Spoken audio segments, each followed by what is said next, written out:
Every year, more than 1 million wildebeest migrate in an enormous loop across the Great Plains of Kenya and Tanzania. They can travel up to 2,000 kilometers in search for greener pastures and fresh water.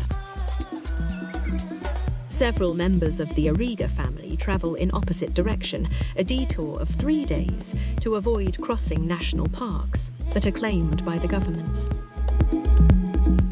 Isolated tribes live near watering holes.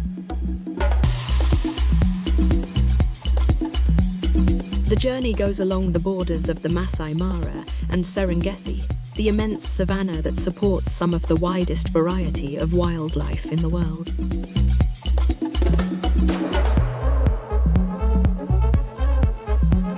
But it's also home to the indigenous people, the Maasai. In their language, Serengeti means endless plains. Once it referred to Maasai land, which measured around 350,000 square kilometers. But the Maasai have been gradually squeezed out of their territory and are left with only a small part of their ancestral land. Let's shed some light on the reality behind the tourist pictures.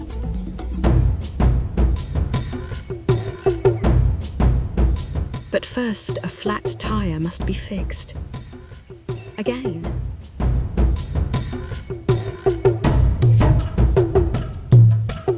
The travel continues over dirt roads and past overcrowded border posts.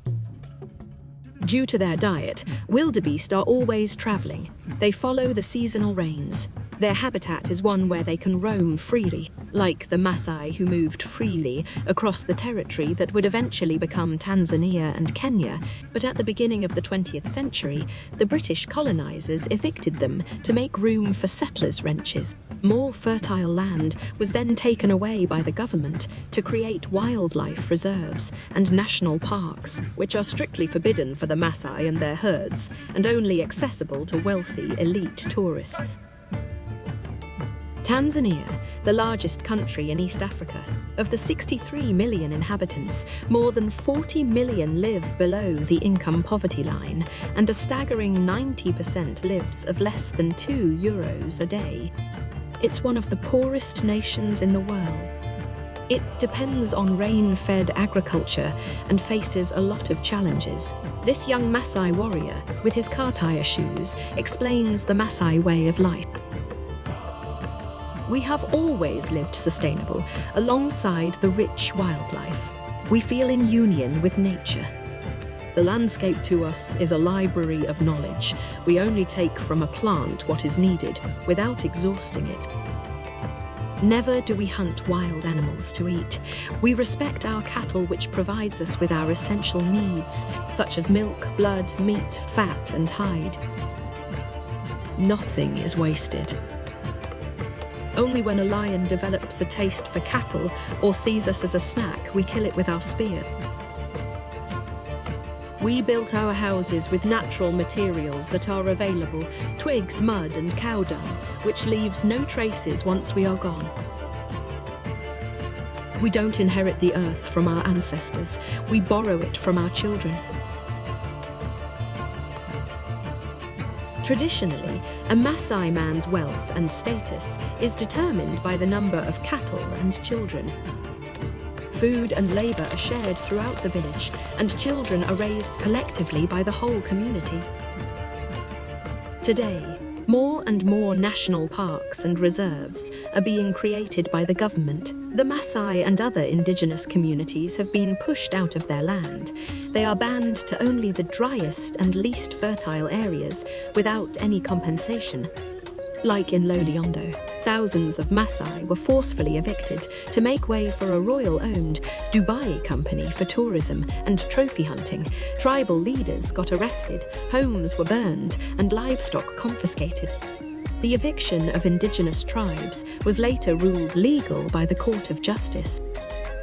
Ngorongoro, a green oasis between the Mount Kilimanjaro and the Serengeti, renowned for its crater, wildlife and lush vegetation, reclaimed by the government, which forced the indigenous tribes outside the borders of the reserve. This ranger protects some Auriga family members from dangerous water buffaloes and elephants as they walk through a forest. To promote tourism, the government now wants to enlarge the area and evict more than 80,000 people, mostly Maasai. Two young ladies carry enormous loads of dried corn plants.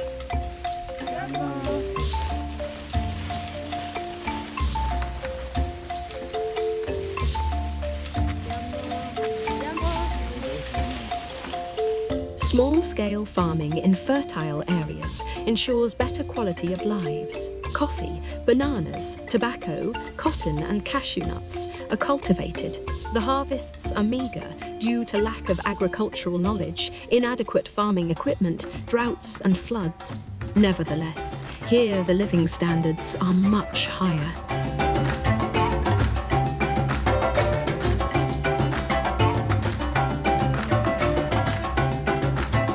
Children are well fed, communities prosper, there is enough water and children play carefree.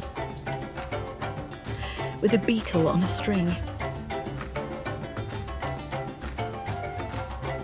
They can even join English preschool.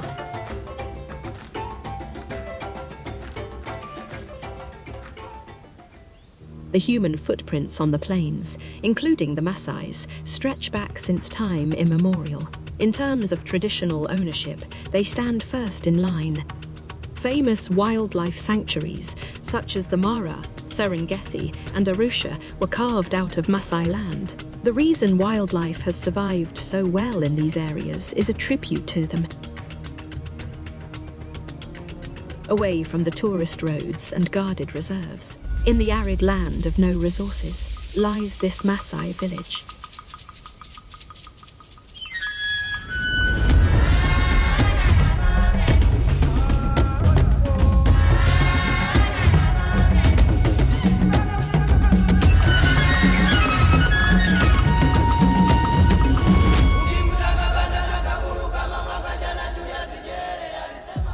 Let's have a look around. The circular homes are scattered in the dry land.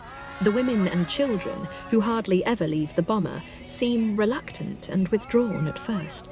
But Moise, a Maasai man who grew up in one of the neighbouring bomas and managed to go to school and become a teacher, reassures them. He dedicates his time and energy in guiding the Maasai into a new era. Los Semingori is one of the many villages he visits and educates. Relief food, baby clothes and blankets are offered to the tribe. Many women and children are underweight. Some have the typical swollen abdomen caused by severe protein deficiency. As the Maasai have been forcefully removed from their lands, there is a drastic increase in poverty. Land loss is responsible for the erosion of Maasai. They desperately want to improve their lives. The women care for the daily household chores, the cooking, the child rearing, as well as the time-consuming tasks of collecting firewood and clean water each day. Sometimes girls and women need to walk 5 to 6 hours to get water. Girls will provide extra income. Their bride's wealth is paid in cows, goats, or sheep. A Maasai girl has no value before she has undergone female genital mutilation. In general, girls get cut at the age of 11 and are then given away by their fathers. Let's have a look inside the homes. They are traditionally made of sticks, grass, cow dung, and mud by the women of the village. The mother sleeps in one bed with her children. Baby bottles are made from a calabash gourd. A little handbag for the elder. Maasai men are skilled bowmen. Starting a fire in a traditional way.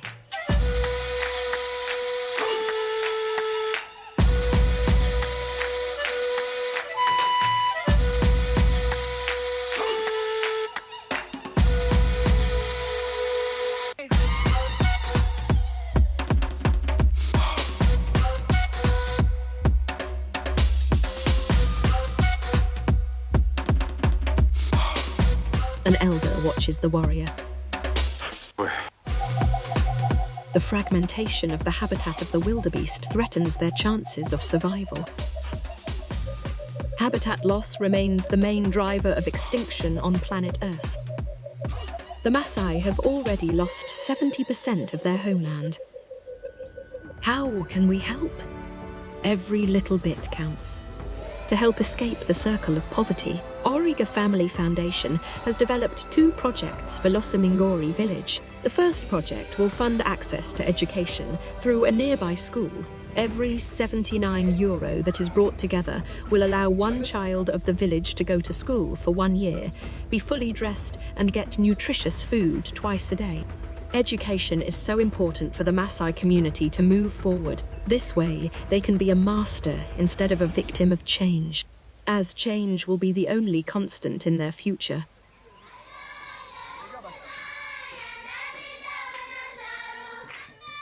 While Moyes works to educate Maasai men about the negative impact of child marriage, teenage pregnancy, and female genital mutilation on young girls, the Origa Family Foundation seeks funding for the second project to provide women in the village with their own chicken. Every €3.85 that is donated will buy 1 chicken that will provide eggs and the much-needed protein. This way, there can be some relief from the food insecurities the tribe faces daily.